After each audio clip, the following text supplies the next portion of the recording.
Bitcoin is close to becoming worthless. Let's go.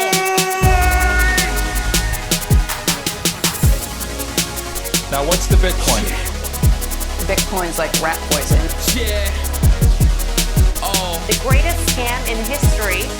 let's get it. Bitcoin will go to fucking zero. Yeah.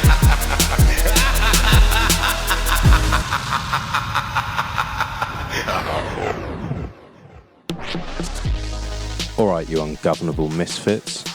I'm your host, Max. Everybody knows that Bitcoin is useless, worthless, and doomed to fail. But what if everyone's wrong? What if it's the system that is doomed to fail? Join me as I speak to some of the brightest people in the space and slither to the deepest, darkest depths of the Bitcoin rabbit hole. During the last Bitcoin Monthly, I spoke to Brother Rabbit and Antimus about border wallets. This was a talk that MTC gave at the Bitcoin Beach Retreat. It absolutely blew me away. I immediately wanted to get the exclusive scoop on this and speak to MTC about it. I'm really excited about what this can do for people who desperately need to leave their country and need to keep their wealth in their heads. This makes things so much easier and it allows people to be very, very creative going forward. MTC has teamed up with Superfat Arrow. Superfat Arrow you will have heard of previously on this show because he teamed up with Bitcoin Q&A for a previous project that we covered, which I will put in the show notes. It blows me away to see people of this caliber giving their time to Bitcoin. This is an open source project, and although there's a lot of bullshit going on in the space right now, these guys are giving me hope. Before we dive in, I just want to say a couple of things. Firstly, fuck you MTC. You didn't use headphones during our entire recording, which means that my editing was disgusting. It is now 10 o'clock at night on a Saturday, and I have been working on this editing since 9 o'clock this morning, non-stop. So fuck you MTC, but also thank you for creating border wallets. I'd also like to say thank you to everyone who has been reaching out and giving feedback on the Ungovernable Misfits site and clothing, and also everyone who has been sending boosts and messages on Fountain and Breeze. I really do appreciate it. It is awesome to hear from you guys. I'd also like to thank my sponsors. I'd like to start with my anonymous sponsor.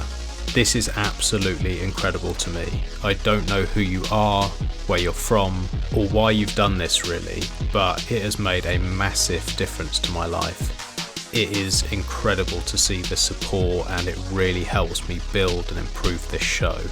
More than anything else, it just shows me that this show is appreciated, and that means the world to me.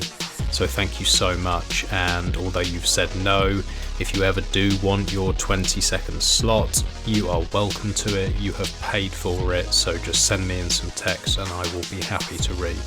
Next up is Fast Bitcoins. Fast Bitcoins have been sponsoring this show for over 6 months now, and they have such an awesome team. I know I slag off all these KYC services all the time, and yes, I do suggest if you're listening to this show, honestly, you should try and mine at home or buy KYC free. That really is the best way to stack going forward. However, I know not everyone's going to do that, and if you're not going to do that and you do want those gorgeous tasty sats, especially at these prices, there really is one place that I suggest, and that is Fast Bitcoins.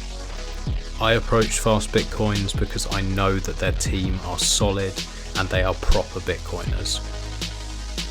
They do everything that they can to make you get your sats off exchange.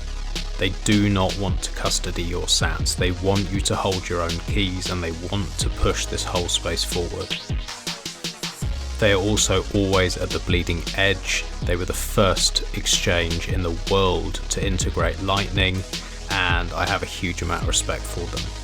If you want to stack sats today, go to fast bitcoins.com. And if you want to reach out to me and ask me about the trade-offs or get me to introduce you to the team, you can do that as well. I'll always be happy to help any of my listeners. And last but not least, Foundation Devices. Foundation Devices are making my favourite hardware. They make the Passport, which is a beautiful signing device. It is fully open source, which is so important to me and a topic that we cover at length in this episode. Without open source, this whole space does not move forward. It is so important, and this team is dedicated to keeping all of their products open source now and going forward. They also make it incredibly easy to use. They give you an amazing UX and a beautiful design. I recommend these to all of my friends and family, and I've not had any issues onboarding them. It is so simple to allow someone to secure their keys, get those sats off exchange and onto a Passport today. Go to foundationdevices.com and you can get an additional $10 off if you use the code BITBYBIT.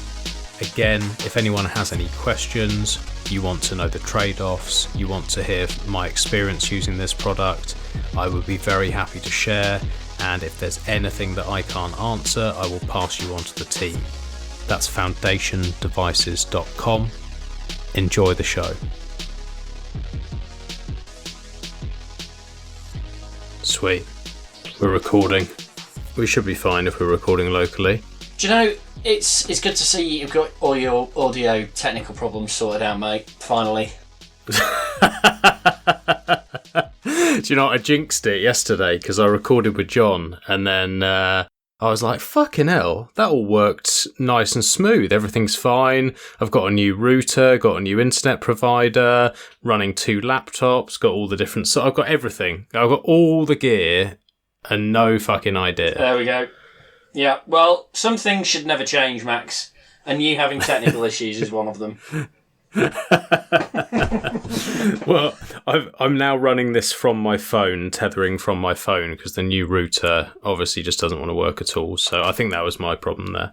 But anyway, I wish I could say it was nice to see your face, but Well, I'm on video and you're not. What are you doing? yeah, I know. Are you recording in the buff again? Yes, always. Fair enough. I could have my video on, but my laptop is closed and I've got this nice big screen and this setup, and you're not missing much, as you know. That's fine. Do you want me to stop my video so that you don't have to... No, it would be preferable. It's quite disturbing. Okay. Done, you bastard. Yeah. No, in all seriousness, it was really nice to see you, mate. It was really fucking nice to just catch up and just be around like proper people. It's been a while. It's been basically a year since last meetup, really. Yeah, it was awesome to see you, mate, and hang out with everybody. What a glorious weekend. It was awesome, wasn't it? It was so good. How are all my bits that Snick gave you to give to me and you fucking stole? They're currently bidding pretty nicely on Palladium Market. So, yeah, I'm looking forward to earning enough to take the wife out for dinner, so thanks for that. No, they're being kept safely for you, don't worry. You'll get them. Just let me know if you've got an address that you want me to ping them over to or whatever. Yeah, no, I don't. But one day. Yeah. That's what I aspire to, is one day having like a home and a bed and, you know, all those sort of things, all those luxuries, maybe even a chair.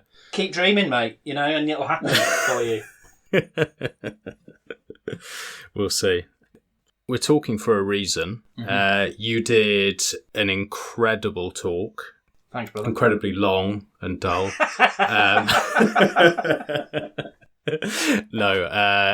Yeah, blew my mind, honestly. Because you sort of told me in the background that you had something going on, and you sent me the website link, and in like typical Max fashion, like I clicked on it, just like made an assumption within like 1 second. I was like, yeah, seems cool. I didn't really look into it.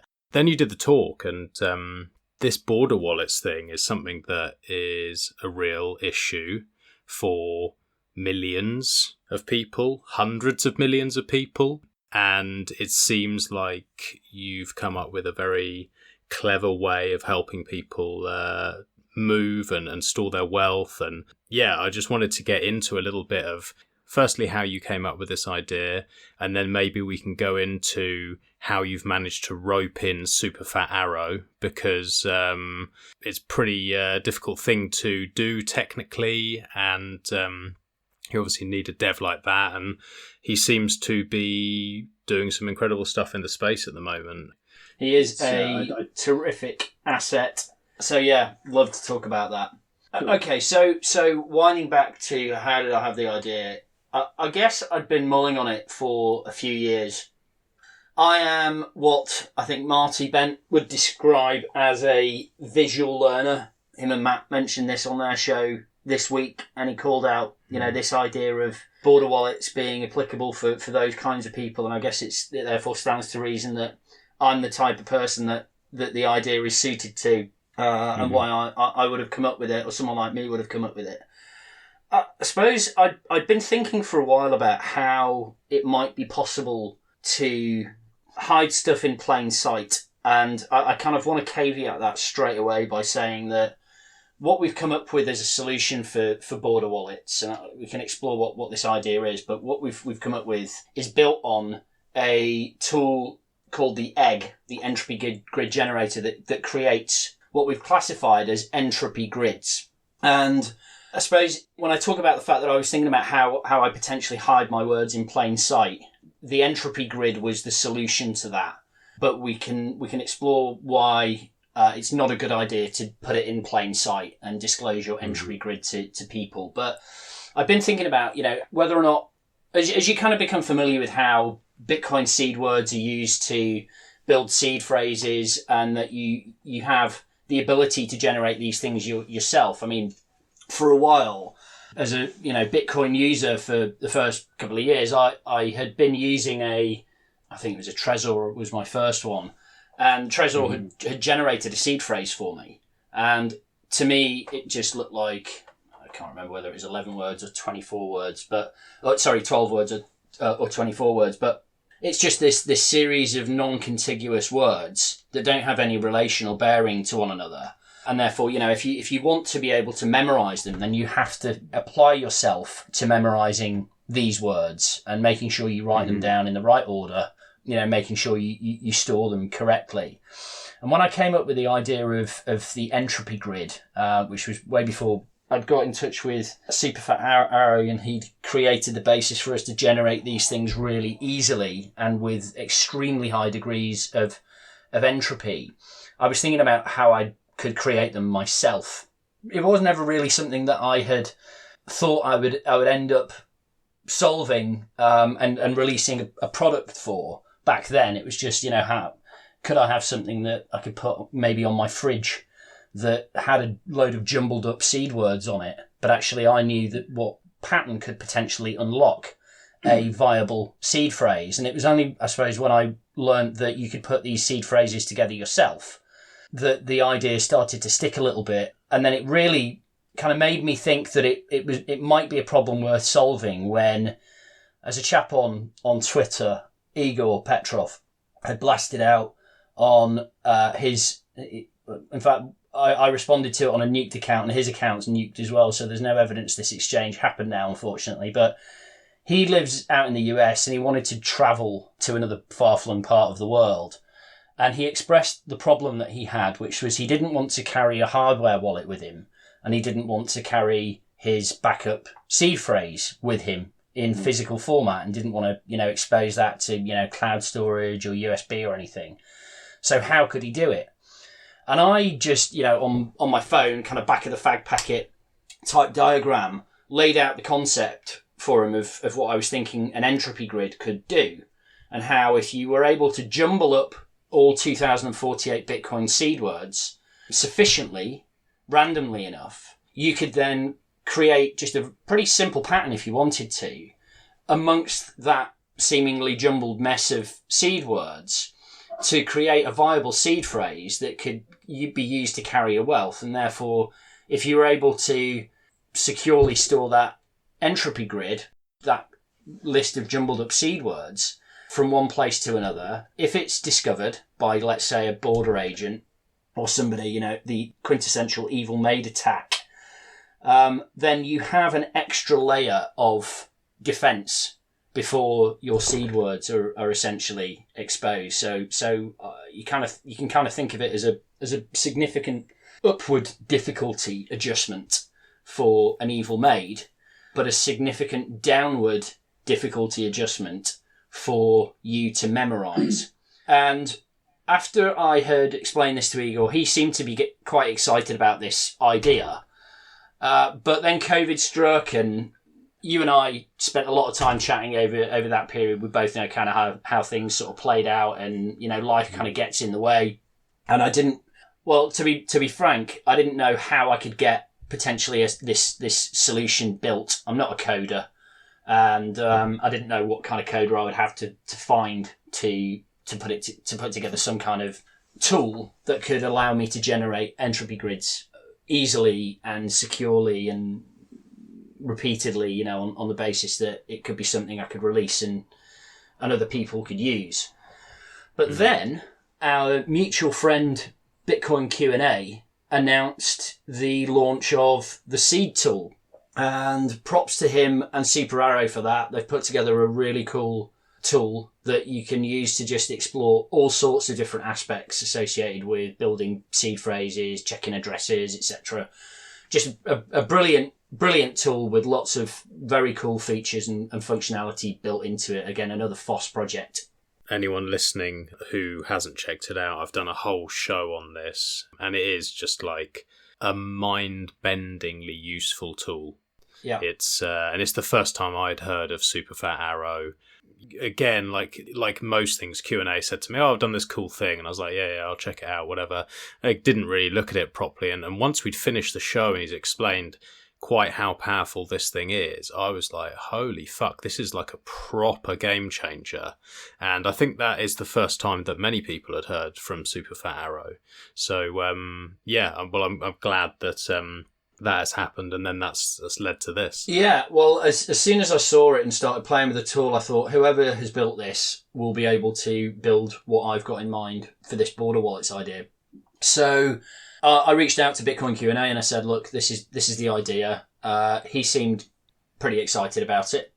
Hopefully he wouldn't mind me saying, and kind of said, you know, you should have approached me sooner. And you could have had this out earlier, but you know, it's just how things kind of turn out sometimes. Yeah. But yeah, so he duly did reach out to Super Fat Arrow for me, and SPA responded, seemed keen, and for the last 3 months we've been knocking this tool together, the egg, and we just released it. So, I mean, for the benefit of anyone who hasn't kind of seen my tweet thread on it, or the Border Wallets website, what we're essentially tapping into is this phenomenon known as the picture superiority effect.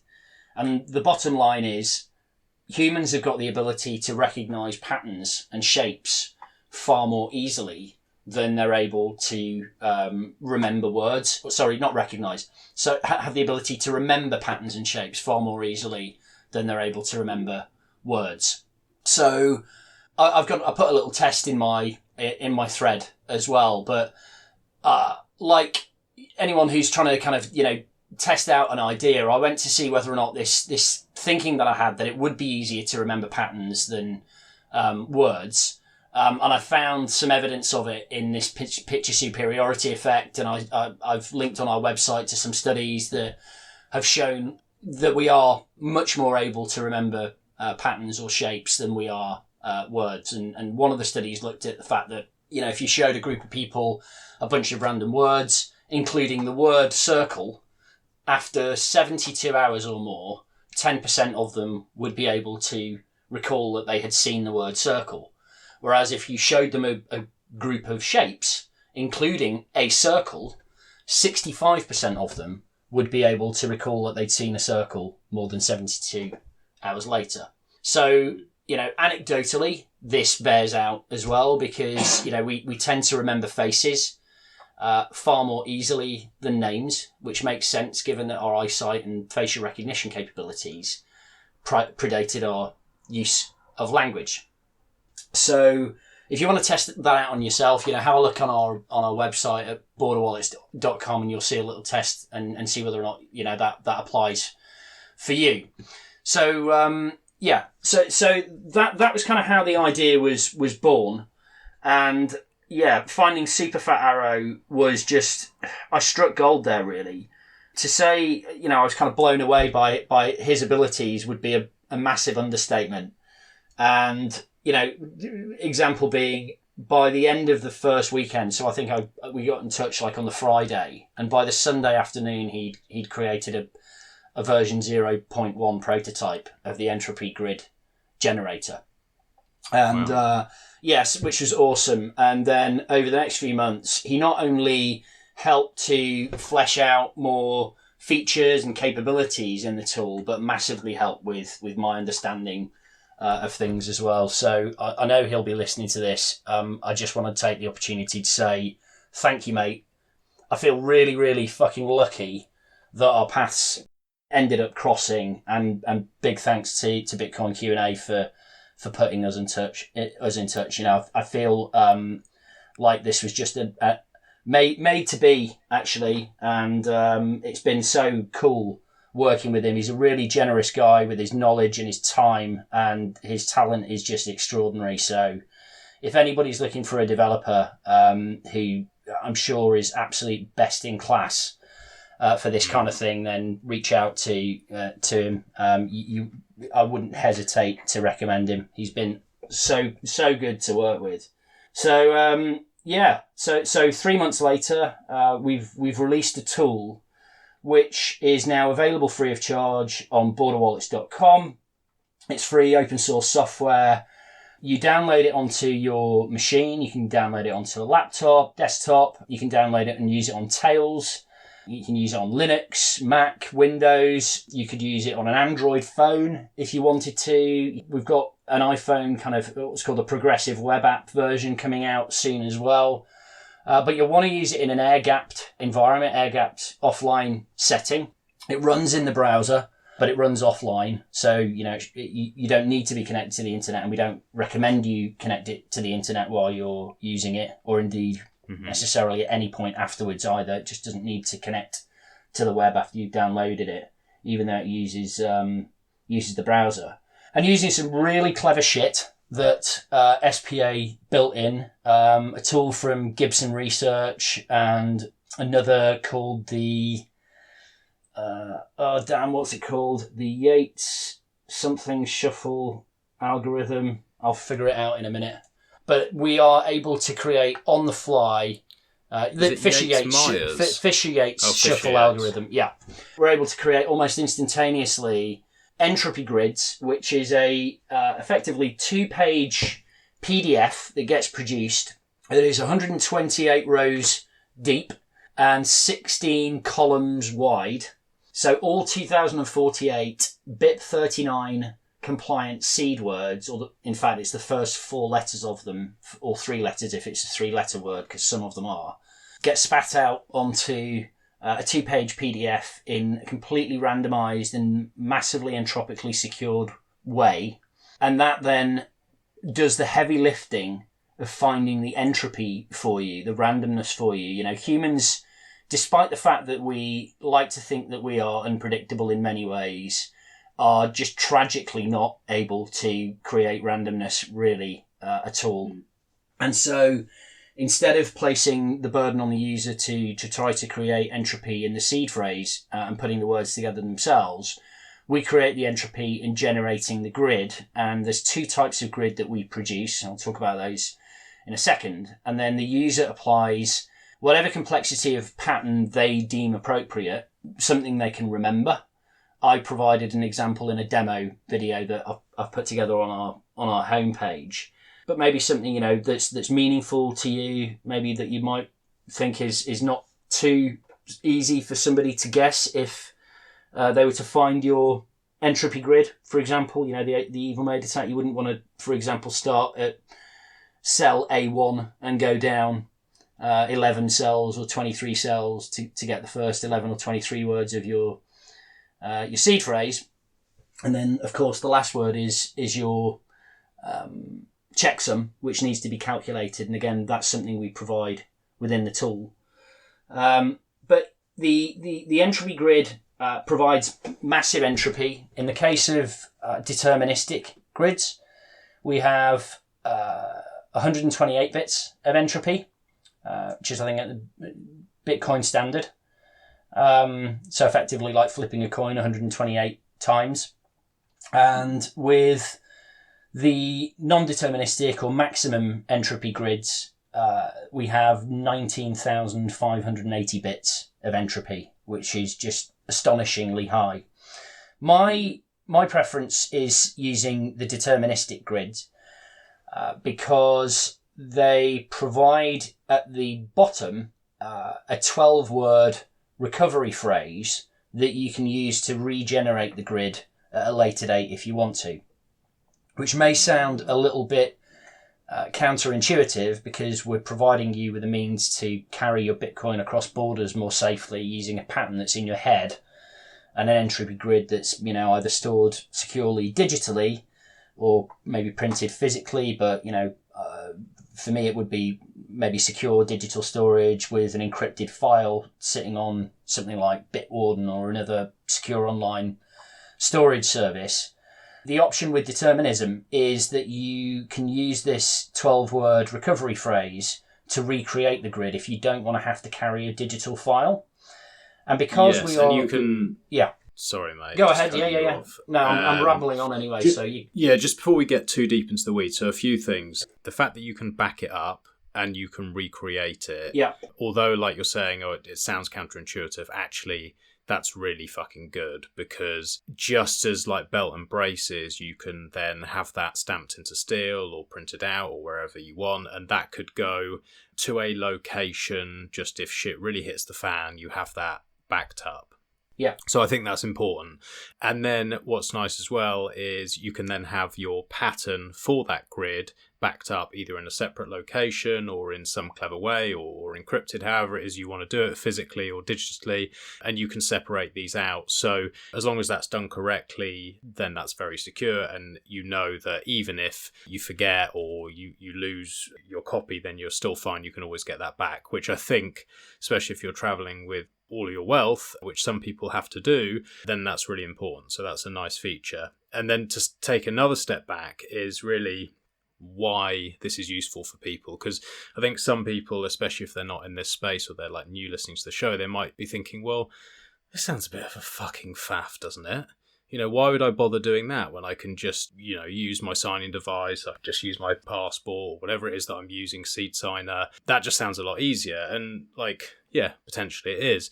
But the fact is that there are millions of people around the world who are either fleeing nightmare governments, or fleeing domestic abuse, or fleeing God knows what other reasons.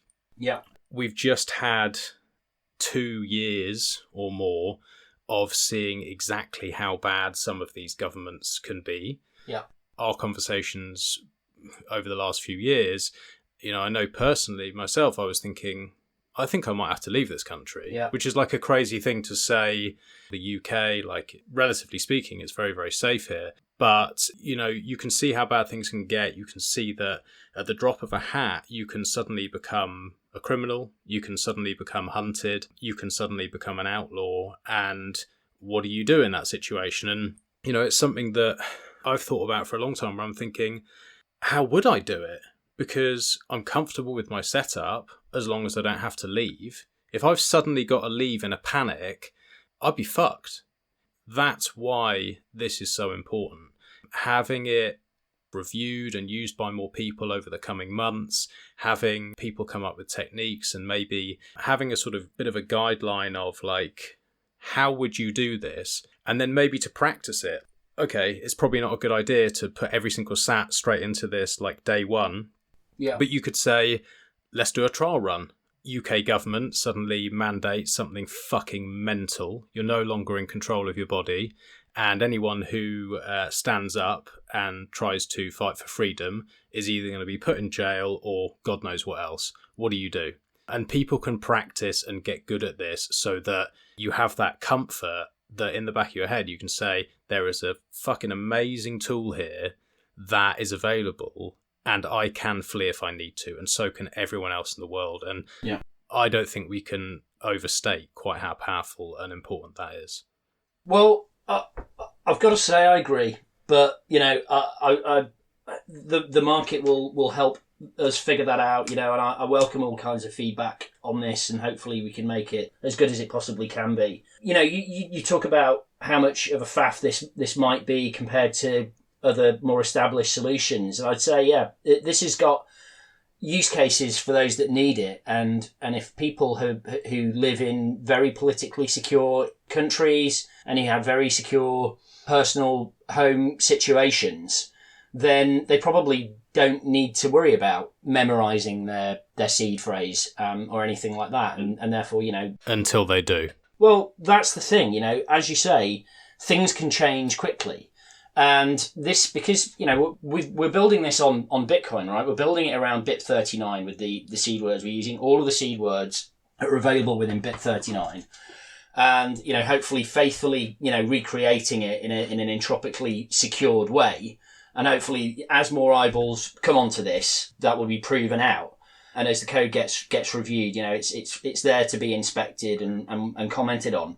But there's no reason why you can't have this set up for yourself to have as a backup should you need it. You can carry on using your cold card or your passport or your seed signer or whatever, and have this in your sock drawer for when you need it if the shit does hit the fan. But for some people, I tried to run the numbers on this, Max, and I found that there were by mid 2021, so mid last year, around about 85 million people had been forcibly displaced worldwide.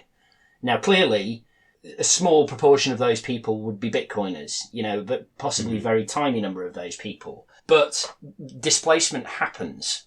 And if you are somebody that's trying to carry just the shit that you own on your back and any wealth that you have, then there's a very small chance you're going to be able to get any meaningful wealth out with you and carried with you and transported across borders successfully.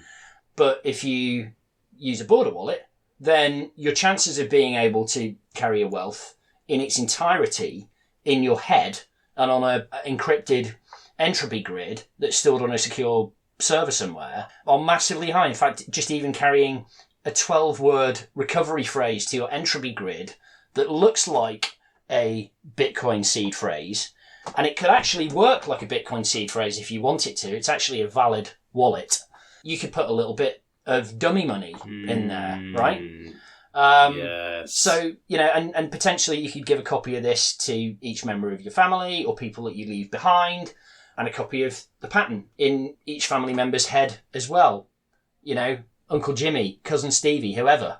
Depends. They could each have their own wallets from, the same grids. So the options are pretty unlimited, actually. But, so that's forcible displacement. You've then got around 5 million people in the States currently who identify as digital nomads, and about 17 million who aspire to have that kind of roving lifestyle. So if you're constantly on the move, how are you securing your stack? Well, you could potentially memorize your seed words, but it's not that easy to do that, right? Memorizing 12 is obviously a lot easier than memorizing 24, but 15% of the population are dyslexic. So how easy are they going to find memorizing 12 or 24 seed words?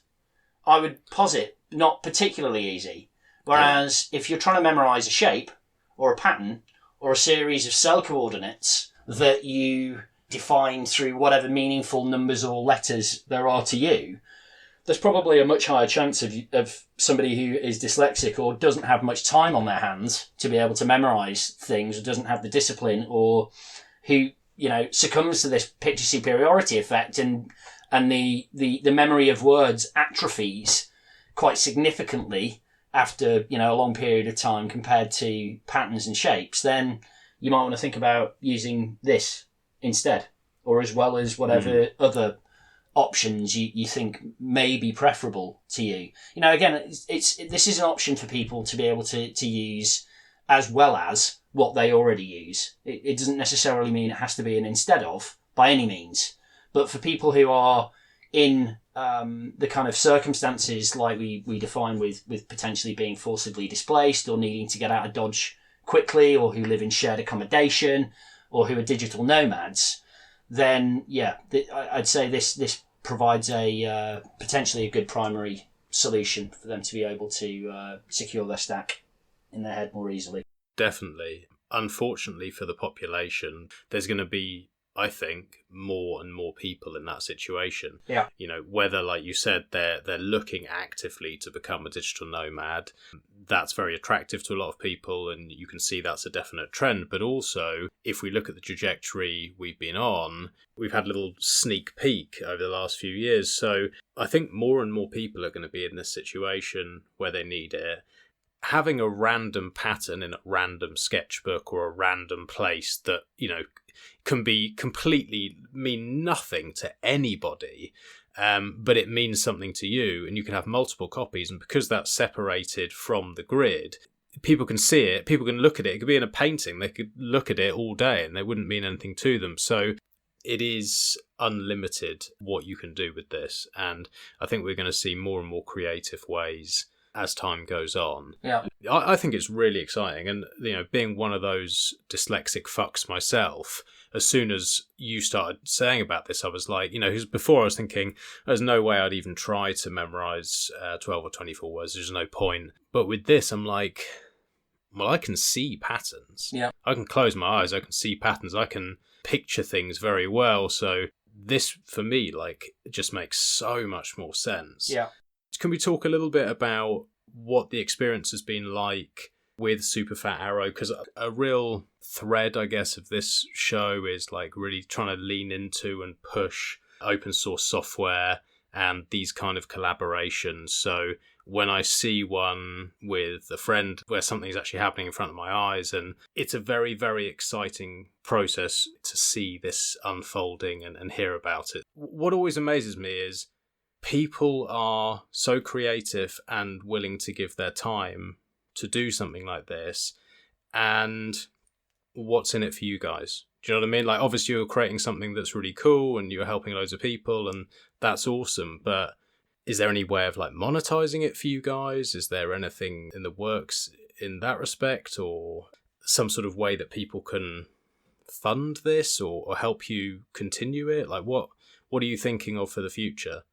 So in answer to the first part, I guess, of your question, the lead in there about the process of working with SPA and how it kind of started. So like I said, I pinged Bitcoin Q&A. We had a conversation about it. He seemed pretty stoked, and then reached out to SPA for me. SPA thought it was a really interesting concept. And to be honest, I don't quite remember, the initial parts of the conversation with him. In fact, it was funny. The first part of how we were trying to meet online about this, we were trying to figure out how to connect. I needed to set up like Matrix. I wasn't on Matrix, and we ended up figuring something out. He's got good OPSEC. Hats off to the guy. So we ended up chatting via the particular platform that we ended up agreeing on. And he liked the idea, and like I said, just turned around a proof of concept in a weekend. But then, we have exchanged so many messages over the last 3 months, and I'm not sure I'm gonna like have all of them archived. I'd love to go back and just keep them for posterity's sake, because he has helped me to get a kind of novice's understanding, maybe beyond that actually, of everything from Node.js to elliptic curve cryptography. And it's been fucking mind-blowing. It really has. I've enjoyed the process of working with him so damn much. And like I said, he's been, generous with his time, and I think he's actually a great teacher. He describes himself as a code monkey, tongue in cheek. But he's a fucking genius. He's a really, really clever lad or lass. I don't know which. I think it's a bloke. But anyway, he is a great teacher. You know, he's a great coder, and he's an autodidact as well. So if he hasn't known how to do something, he's gone away and learnt how to do it. And, you know, being able to turn stuff around really quickly. We've ironed out bugs. You know, we ironed out a load of bugs before we went live with the tool as well. He really, really bloody knows his stuff. So from my perspective, I've got just a ton of enjoyment out of this whole thing as we built it. You know, we've seen this thing coming together, and he describes it as my baby, but I see it as ours. You know, because of what he has put into this. I'm sure that without him, I wouldn't have been able to do this, or it would have taken me just an immeasurably longer amount of time to find somebody of his caliber to do it with. But I don't think I would have been able to find anyone who comes close to him in terms of his generosity with his time, his teaching abilities, but his coding abilities just, you know, are exemplary as well. So from that point of view, it's been amazing. He's obviously had a shit show working with me, but, you know, that's fine. He's now in counselling. He's in counselling, life. yeah, and he's given up coding to go and work as a dolphin trainer or something. Yeah. So anyway, that aside, it's been brilliant. I mean, it's been pretty well received. I've been really happy with how it's been received. We've had some kudos thrown at us from various corners, but we want to remain sharp. Iron sharpens iron, and we welcome all feedback. We've had a little bit of pushback as people who either don't have this kind of issue, don't have this use case, kind of are maybe questioning the value of it, but that's fine. Not everybody is going to like it or think it's valuable. Sure. The world is a big, bad place, and as it should be, certain things aren't going to be for everybody, so no issue with that. But yeah, as far as monetizing it goes, we don't really have any kind of concrete plans for that. It's a FOSS project, so it's available for you to go and download, and if you save it, you can freely use it until the cows come home. You know, there's no reason why you can't actually keep a copy of the borderwallets.html file that the tool is built in on the same USB key or digital cloud storage solution as the entropy grid as well. In fact, there may be a case for doing that because there are some features within the tool that you'll potentially want to reuse later. If I could talk about those quickly. Yeah. So the first one is the checksum. So the onus is on the user to generate a pattern, ideally before their entropy grid is generated. We give you the means to generate a pattern grid, a blank pattern grid, which is just the same as the entropy grid, but with none of the words on it. And you then determine whether your pattern is going to be on page 1 or page 2 or a combination of the two, maybe floating from one to the other and back and forth if you like. The possibilities, like I said, are endless, but you'll want to create either an 11 or 23 cell pattern. And the reason for that is you'll map that pattern, transpose it or trace it, whatever you want to call it, onto the entropy grid once that is generated. That's done within the same tab within the tool. So once you've clicked on Generate Entropy Grid and you go to your Downloads folder and you see your lovely little entropy grid that's there as a PDF file for you, you'll transpose the pattern onto it, but the final word of a Bitcoin seed phrase is known as a checksum. So the second tab within the tool allows you to calculate that checksum with an 11 cell pattern, or let's say an 11 word that's been generated from the entropy grid. There are 128 possible checksums that come with an 11 word seed phrase, making it a valid 12 word seed phrase. So in a 12 word seed phrase, the final word is a checksum. So you take your first 11 words. Does that sound Toshi or you? No, that's my chair. Oh, right, okay. So you'll take your 11, take the 11 words, you throw it into the checksum calculator, and it will then provide you with a valid checksum. You can actually use something called a final word number, if you like. So instead of having to... So, okay, let me rewind. Once you've generated the checksum, that's the only word that you need to remember. You need to remember your pattern and the checksum. Otherwise, if you use a different checksum next time, it will generate a different wallet, right? So you have to remember your checksum, final checksum word. But if you want to make that process easier for yourself, you could remember it as a number. And the tool, this is a feature that we developed, SPA developed, that you can use. If you change the number just below where your checksum is shown, it will generate a new checksum for you. So you can literally scroll up or down, go 1 up to 128, and it will give you a new checksum. So you can do that next time. So you can use it to remember the checksum more easily. If you generate a 23 cell pattern, the number of possible checksums is 8, so a little bit smaller. But again, you can memorize a number between 1 and 8. You can even write that on your entropy grid if you want, because without the 23 words, those numbers are completely meaningless. You write it on the entropy grid, write it in your phone, wherever. So that's the checksum. Where were we going with that? You tell me. Okay, so we were talking about features. So that's the second tab. The third tab is the regeneration capability, which allows you to import the recovery code, which is made up of 12 seed words, effectively, that's printed at the bottom of each page of your entropy grid. You can import those 12 words into the regenerate tab, and it will recreate your entropy grid for you. So that's that feature. And then the final feature at the moment is encryption and decryption. So if you want to encrypt your entropy grid PDF and safeguard it behind a passphrase, then you can bring that into the tool. It will encrypt it, output it as a JSON file, and then your entropy grid is encrypted. And then again, you can upload that to whatever cloud storage, secure cloud storage.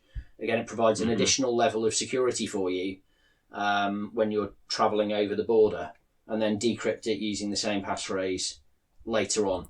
So yeah, I was saying that you could save the egg, the border wallets to HTML file on the same digital storage medium, and it will include all those features in there. So and you can do that until the cows come home.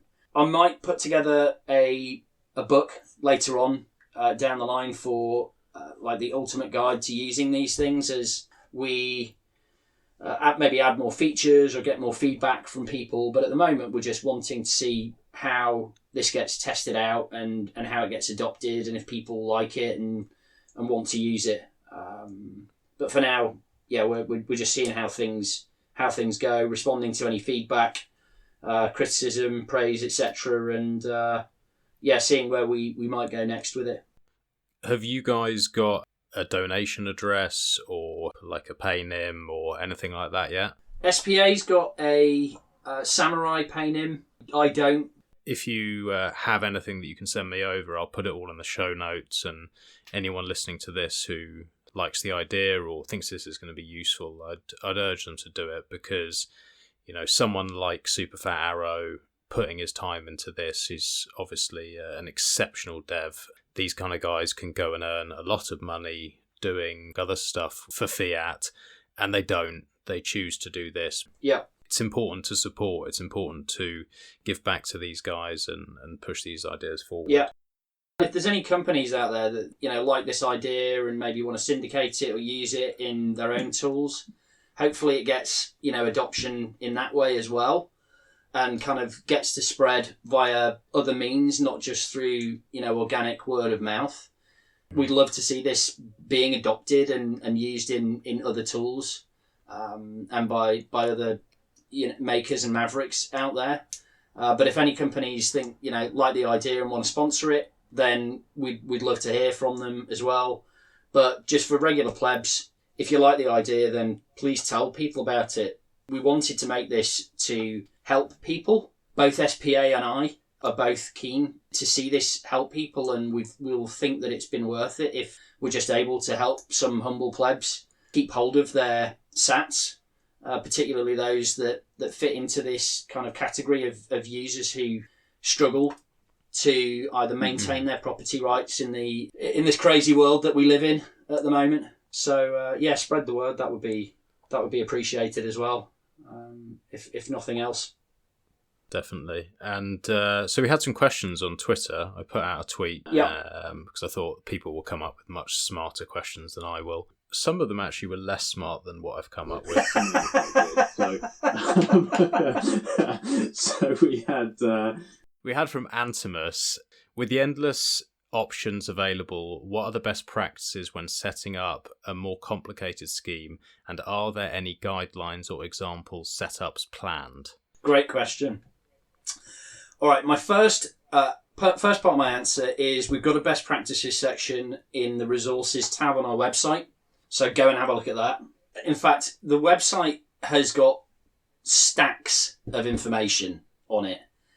We walk through every element of this in detail, starting with the problem, the words versus patterns, the solution in a nutshell. We've got workflow and elements, how it all comes together, download link for the entropy grid generator, how you generate entropy grids, how you create a border wallet. We've got kind of an exploration of features, which firstly, the grid generation, patterns and entropy grid. We've got 4 types of entropy grid that you can generate. One is based on words, so the BIP39 words. One is based on numbers, which is the corresponding BIP39 numbers. So, for example, abandon, which is the first word. Instead of seeing that or a ban on your entropy grid, you would see 0001. You could produce an index grid, which is actually where the index is 0. So abandon is 0000. And there's a hexadecimal grid as well. And for anybody that uses hexadecimal format, they won't need that explaining, but that's another option for you as well. We walk through final word generation, regeneration and recovery, encryption and decryption. We've got all the different use cases covered, but for border crossings, legacy planning. This has applications too as well. So if you're somebody who's concerned about leaving seed words with either a relative or a solicitor, for example, in your last will and testament, you might be a bit more comfortable leaving an encrypted copy of your entropy grid or 12 recovery words to regenerate the grid, but not the pattern. Third parties, gifting Bitcoin, and gridception as well, which I'll talk about in a second. So then we've got best practices, gotchas, a small number of FAQs at the minute, and then the PGP keys for SPA and myself. So you can verify the software. We've got a complete walkthrough of how you verify the software install as well, and make sure that it's what you're downloading and installing is legit and is from us. So I'd encourage everybody to read this, particularly if you're looking at putting anything meaningful on this, using this solution.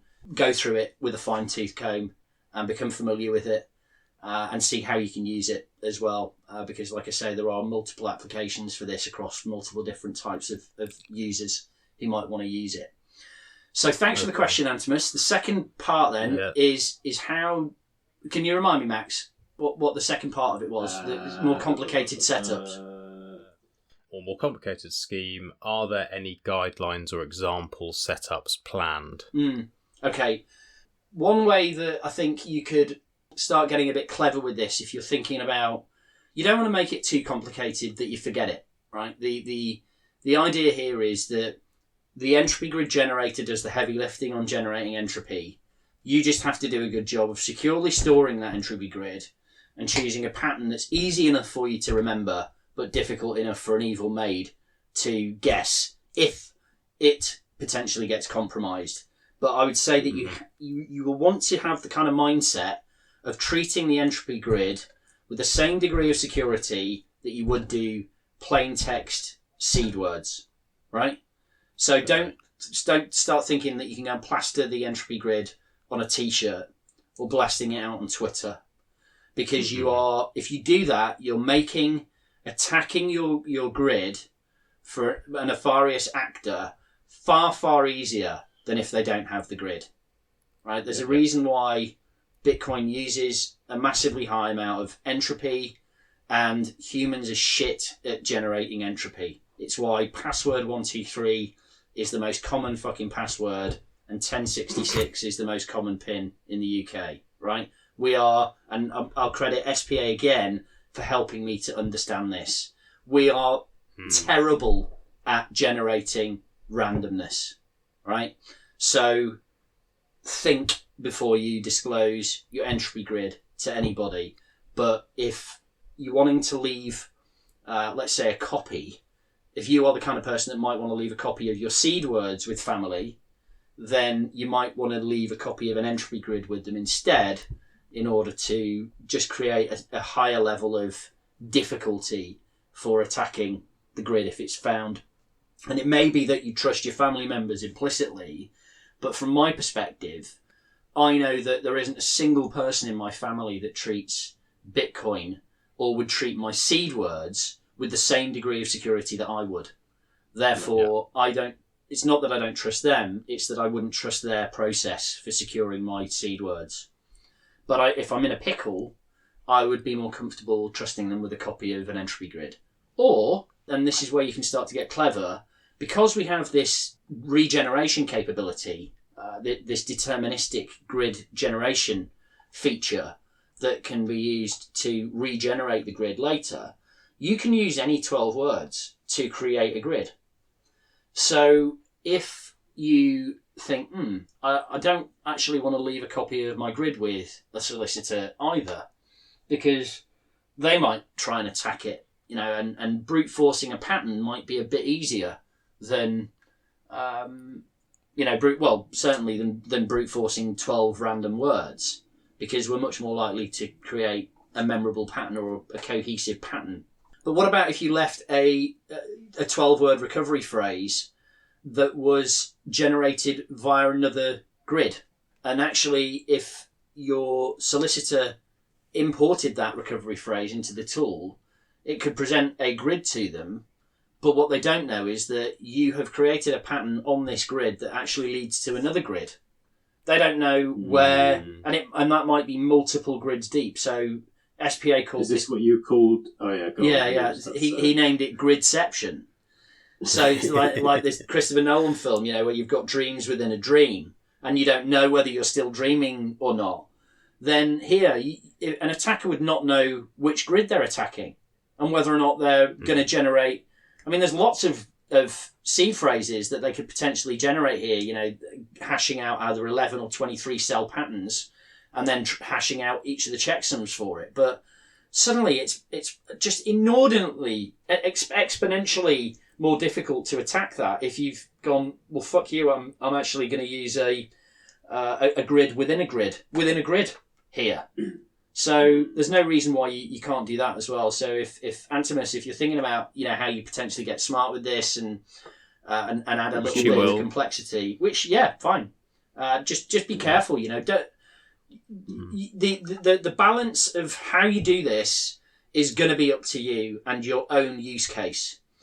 If you're wanting to get out of Dodge right now, you've got to go tonight, and you're going to hopefully be in safe harbour within 42 hours or a week or whatever, then you're probably going to opt for a more simple way of doing it. Your grid isn't going to be stored for that long, and your pattern you want to keep in your head fresh, and it's easy to memorise, and potentially you give, to your wife and your teenage kids as well. And it's easy for them to memorise, right, and recover.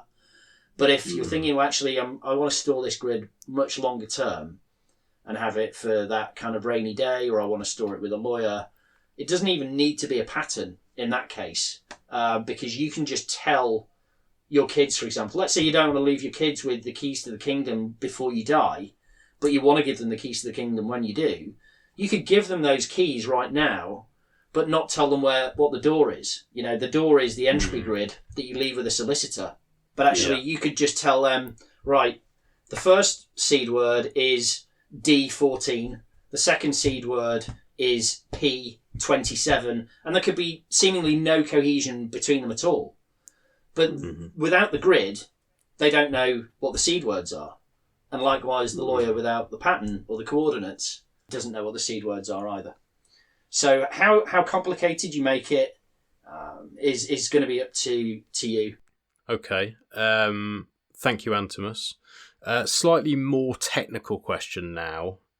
Please, sir, I have a question.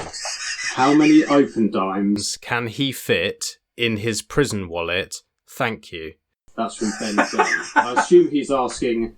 When he says he, I assume that means you, not me. But yeah, as I say, slightly more technical, but I think worth exploring. Max, I have officially... Well, SPA and I have officially demonetised people's a-holes now. There is no longer a need, like Matt O'Dell said, there is no longer a need, unless you enjoy it, to carry an open dime and a butt plug anymore. So the answer's 0, thank goodness. Okay, well, I'm sure he'll be... I don't know. I was going to say sure he'll be pleased to hear that. I don't know if he will. Well, we know what he's like. Yeah. I think we'll leave it there. Yep. I think we'll leave it at that. But, thanks, Ben. That's... Shout out, Ben. It's great to see him at the weekend as well. Then we've got Bitcoin Brit. Has there been an attempt to quantify the entropy being added by the pattern? It could be giving a false sense of security. I saw you responded with another post there, but can we have a sort of summary of that one, please? Because I saw that sort of went on. There was a few back and forths and more questions, but it's, to be honest, it goes over my head. Yeah. Hopefully I've made it clear that what's doing the hard work of generating entropy and true randomness here is the entropy grid generator. Because humans are terrible at creating randomness. If there's one thing I want to give people a takeaway on, it's treat your entropy grid security with the same kind of respect that you would treat regular seed phrase security with. And there's no reason why you can't, given the deterministic grid regeneration capability, which allows you to store 12 words to regenerate your grid on demand if you don't want to store it as a digital file or a printed PDF, right? So treat it with a great deal of respect and security, because if somebody finds your entropy grid, well, it's going to be up to you to determine how likely that is to happen through your own security practices. But in my mind, if you treat this with the same degree of respect as you do your regular Bitcoin seed phrases currently, this provides an extra level of protection. It's like a firewall from an evil-made attack, right? So that would be key takeaway. I'm not sure I can speculate on or quantify the degree to which users can introduce randomness, because it's going to vary from one person to the next. And like I said, you know, there are commonly used passwords. There's lists of passwords online, and we repeatedly see time and again examples of people using the same passwords. So in all likelihood, some people are going to end up using the same patterns. So you'll want to give thought to what kind of pattern you apply to your grid or patterns. And there's no reason why you can't use multiple patterns here as well, right? Placed in a particular way, or in fact multiple patterns on multiple grids. So yeah, I can't. It's hard for us to quantify. I did ask SPA about this, and it's just very hard to put a number on it. I guess we'd have to say, don't think about the user as adding any particularly higher amount of entropy to the mix. We'll think that we can probably be super, super clever, but in reality, when you actually look at the staggering numbers, right? I saw an example the other day of, and I think I mentioned this in my talk at the weekend as well, somebody posting their seed words online and saying, you know, just for the record, here are my seed words. but there is effectively an infinite number of passphrases that can be used to generate an infinite number of wallets. Well, you're a human, so there's no way you're going to generate an infinite number of wallets, right? And also because you're human, there's almost certainly going to be some predictability, and potentially quite a high degree of predictability when you apply brute force computing power to the mix to be able to crack your passphrase. So Playing with fire. you are literally playing with fire by posting your seed words online, and I would strongly advise people don't do this. There's a reason why Bitcoin uses 12 or 24 seed words and a passphrase, and you can add that 25th passphrase if you want to. If just one user password was strong enough, it'd use that. But it isn't, so it doesn't, right? So we are super predictable. And if you want to have an example of the kind of staggering computing power that's available to brute force passphrases, I think the IEEE, or howsecureismypassword.com, there's a website like that. I think it's the IEEE that put it together, or a similar organisation. And you will be blown away by how quickly what you think is a secure password can be cracked. So don't do that. Yeah, don't do that, please. Cool. Well, that's all the questions. I want to say from me, really fucking proud of what you've done here, mate. Not to get soppy or anything like that, but you've become a good friend over the years, and to see what you've done, and I really think this can save people's lives, literally.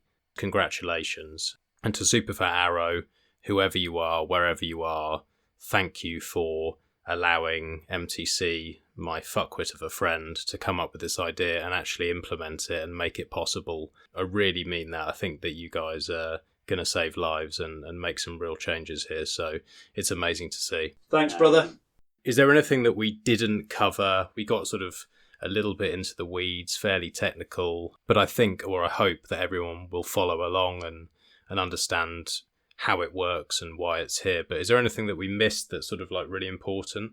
I don't think so. I think we got a fair amount covered. Hopefully I didn't ramble on too long. No, you did. It was fucking boring. Yeah, bastard. What you take with one hand, or what you give with one hand, you take with another, you fucker. I think that's pretty much most of it covered. If anyone's got any comments or other questions, reach out to me, Ghost of MTC on Twitter, or Superfat Arrow, fat with a PH, on Twitter as well. That's SPA's handle. We're on GitHub. You can find everything that we've covered here and more on borderwallets.com and at BorderWallets. Love to hear from you. Particularly love to hear about any places or anyone who has applied this and started using it, or has any funky ideas that we can use to either build on this, or who wants to build on it. Yeah, then just reach out to us. We'd love to hear from you. But thanks, Max, for putting a stake in the ground with this and getting me on and giving us some exposure. It's much appreciated, and plebs together strong. Pleasure as always. And I'll put all the links in the show notes, and make sure that you send some addresses and paynims and all that sort of stuff so people can send some sats your way. But good place to close it out. Thanks again, mate. Cheers, dude. Thanks for listening. Hopefully you will be able to get in contact with MTC after this drops. I know he has been banned from Twitter for the millionth time. MTC, you need to learn. You can't talk about COVID, you can't talk about monkeypox, you can't talk about inflation, you can't talk about anything that is an inconvenient truth.